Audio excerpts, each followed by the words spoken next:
इसके लागू होने से प्रदेश में सच्चे अर्थों में महिला सशक्तिकरण सुनिश्चित हो सकेगा, जिसके बारे में मैंने अभी कहा कि सशक्तिकरण भी होगा, सुरक्षा भी होगी।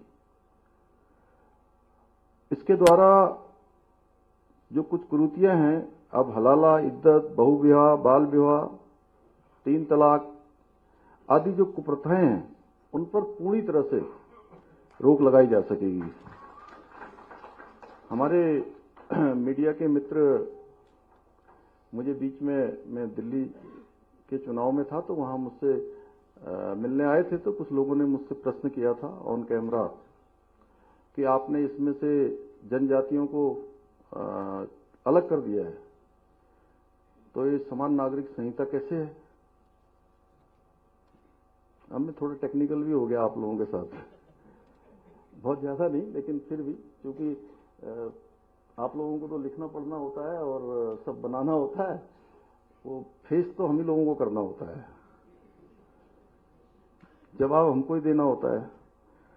तो हमने संविधान के अनुच्छेद 342 के अंतर्गत वर्णित हमारी अनुसूचित जनजातियों को इस संहिता से बाहर रखा है, जिससे कि उन जनजातियों का और उनके रीति रिवाजों का संरक्षण किया जा सके।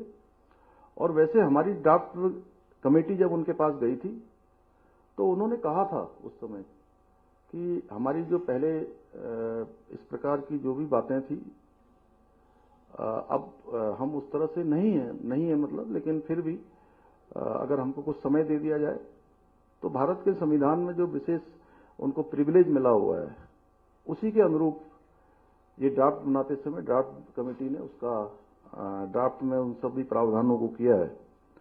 भाइयों बहनों, आज के इस अवसर पर मैं पुनः स्पष्ट करना चाहूंगा कि समान नागरिक संहिता किसी भी धर्म या पंथ के खिलाफ नहीं है। बार बार ये बात भी आती है कि साहब, क्यों सादाब शमसी जी,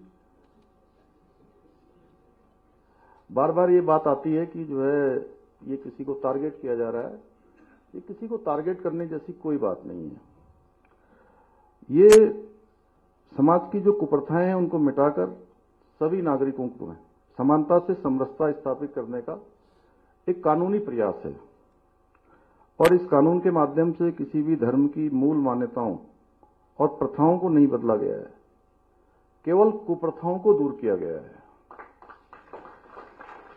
यही कारण है कि विश्व के प्रमुख मुस्लिम देशों में सहित दुनिया के सभी सभ्य देशों में पहले से ही समान नागरिक संहिता लागू है। ये शायद कम लोगों को जानकारी होगी। काजमी साहब, आप बहुत बोलते हो हमारी तरफ से टीवी में ना, आप लोग सब इनको सुनते होंगे। काजमी साहब को, मुफ्ती मोहम्मद कासमी साहब हैं ये हमारे, तो ये आपको बार बार पक्ष रखना पड़ता है, सादाब जी को रखना पड़ता है, अन्य लोगों को रखना पड़ता है।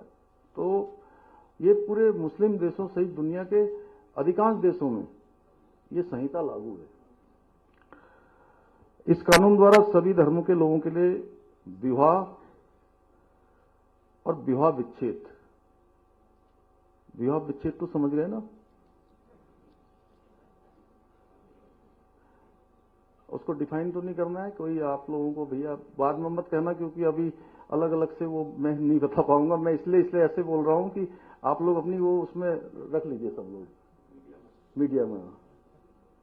नहीं तो क्या होता है सौरभ जी, एक बार फिर एक को मतलब एक भी भाई ने लिया तो फिर मुझे जो है 2-3 घंटे जो है इसी में लग जाते हैं। आज क्योंकि कल से राष्ट्रीय खेल भी प्रारंभ हो रहे हैं, तो अभी उसमें भी पूरी रात तक काम करना है, सब लोगों को तैयारी करनी है। विनोद दा, आप लोग तो मेजबान हैं यहाँ पे। तो विवाह विच्छेद एवं उत्तराधिकार आदि से संबंधित नियमों का, इन सभी नियमों को समान कर दिया गया है। जैसे सभी धर्म के लोग अपने अपने रीति रिवाज के अनुसार विवाह कर सकते हैं, इसमें कोई परिवर्तन नहीं किया गया है। कोई कह दे कि साहब जो है हम आनंद कारज करते हैं, हमारे मान साहब बैठे कहाँ गए हो हैं, तो आनंद कारज में कोई बदलाव नहीं, बल्कि आनंद कारज लागू किया है हमने तो इसमें। ये पहले जो है विदेश जाते समय बड़ी परेशानी होती थी। उधम सिंह नगर में बहुत लोग परेशान रहते थे, क्योंकि मैं वहां बचपन से रहा हूं उन सबके बीच में, तो वो सरल कर दिया। कोई अगर निकाह करता है तो निकाह किसी का रोका नहीं गया जी, जैसे पहले करते थे वैसे ही अब भी करेंगे। क्यों मनु जी, यही है ना, जैसे पहले था वैसे ही रहेगा। और जो 7 फेरे लेते हैं, जो पवित्र बंधन, वो भी चलता रहेगा, उसमें कहीं कोई वो नहीं है। और जो मैरिज होती है कहाँ पर, वो चर्च में होती है, वो भी वैसे ही है, उसमें कोई लेकिन सभी धर्मों में एक चीज ये जरूर की गई है कि सभी धर्मों में विवाह की जो न्यूनतम आयु है, लड़कों के लिए 21 वर्ष और लड़कियों के लिए 18 वर्ष अनिवार्य कर दी गई है। मतलब 18 वर्ष से पहले नहीं कर सकते। वहीं दूसरी ओर सभी धर्मों में पति पत्नी को विवाह विच्छेद के पश्चात समान अधिकार देने के साथ ही पति या पत्नी के जीवित रहते हुए दूसरे विवाह को पूर्णतः प्रतिबंधित कर दिया गया है। भाइयों बहनों, समान नागरिक संहिता में संपत्ति के बंटवारे और बाल अधिकारों के विषय में भी स्पष्ट कानून बनाए गए हैं। इन कानूनों के अंतर्गत सभी धर्म और समुदाय में बेटी को भी संपत्ति में समान अधिकार प्रदान कर दिए गए हैं। इसके साथ ही संपत्ति के अधिकार में बच्चों में कोई दिक्कत है? इसके साथ ही संपत्ति के अधिकार में बच्चों में भी किसी प्रकार का भेद नहीं किया गया है। अर्थात प्राकृतिक संबंधों के आधार पर जन्मे, सहायक विधियों द्वारा जन्मे या लिव इन रिलेशनशिप आदि संबंधों द्वारा जन्मे बच्चों को भी संपत्ति में बराबर अधिकार माना जाएगा। वहीं दूसरी ओर किसी भी व्यक्ति की मृत्यु होने के पश्चात उसकी संपत्ति को लेकर परिवार के सदस्यों के बीच किसी प्रकार के मतभेद की स्थिति उत्पन्न न हो, इसके लिए मृतक की संपत्ति पर उसकी पत्नी, बच्चों एवं माता पिता को भी समान अधिकार प्रदान किया गया है।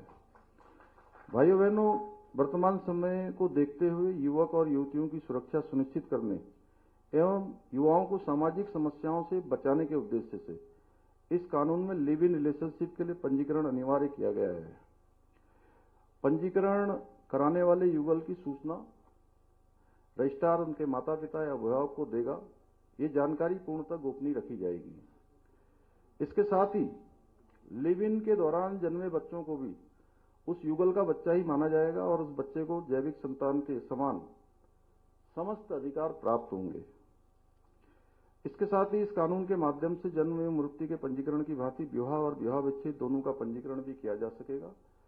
हाँ, एक बात हमारे में मीडिया के मित्र बार बार ये एक प्रश्न और करते हैं कि ये लिव इन रिलेशनशिप में आपने उनके बेडरूम तक चले गए हैं, आपने उनकी निजता को समाप्त किया है। मैं बताना चाहता हूं कि हमारा उद्देश्य बिल्कुल भी किसी की निजता को समाप्त करना नहीं है। हमारा उद्देश्य केवल और केवल उनके जीवन की सुरक्षा सबसे पहली प्राथमिकता है।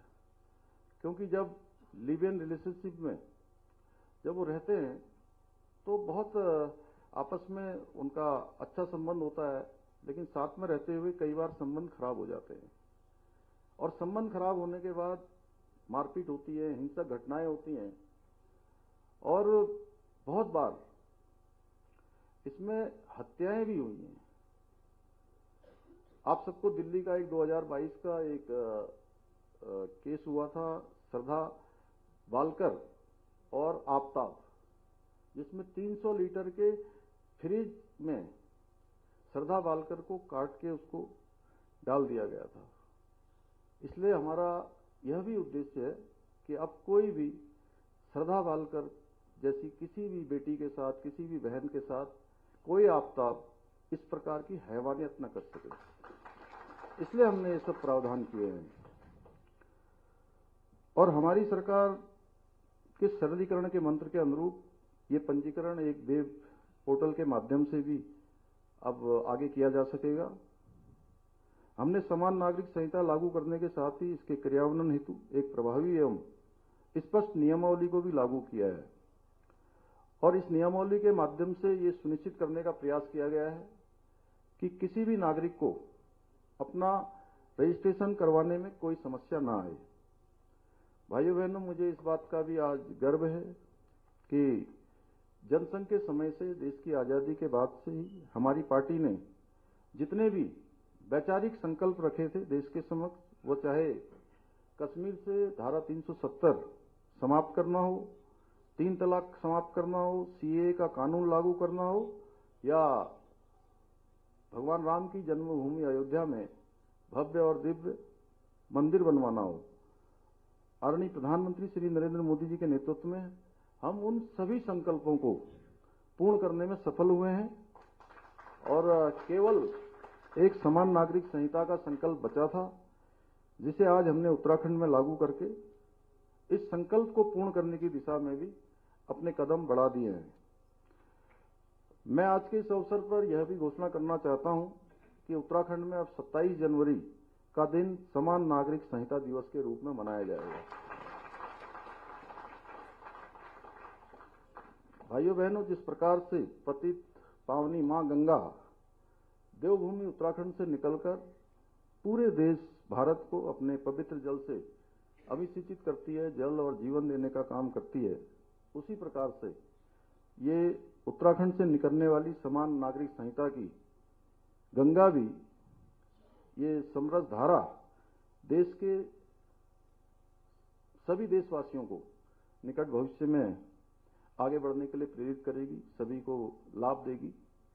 इन्हीं शब्दों के साथ एक बार फिर से मैं आदरणीय प्रधानमंत्री जी का और आदरणीय गृह मंत्री जी का हृदय से धन्यवाद करते हुए, आप सबका इतनी बड़ी संख्या में आप सब आए, आप सब लोगों ने भाग लिया और ध्यान से सारी बातों को सुना है, आपके माध्यम से जन जन तक जाएंगी। और मैंने आज ये भी कहा है कि राज्य के अंदर मुख्य सचिव महोदया बैठी हैं, राज्य के अंदर इसमें वाद विवाद की प्रतियोगिताएं हों, हमारे विश्वविद्यालय, विद्यालय, सभी जगह हमारा पुलिस डिपार्टमेंट, क्योंकि डीजीपी साहब को मैंने बताया है कि वो भी इसमें इनिशिएटिव लेके सबको जो है बताएंगे कि आखिर चूंकि क्या है कि अब आज लागू हुआ है तो निश्चित रूप से सबको इसका लाभ मिलना है, अंततः जन जन का ये कानून बनना है, तो इसलिए हमको इस प्रकार के इनिशिएटिव भी लेने होंगे। पुनः सभी का धन्यवाद करते हुए मैं अपनी बात समाप्त करता हूं। बहुत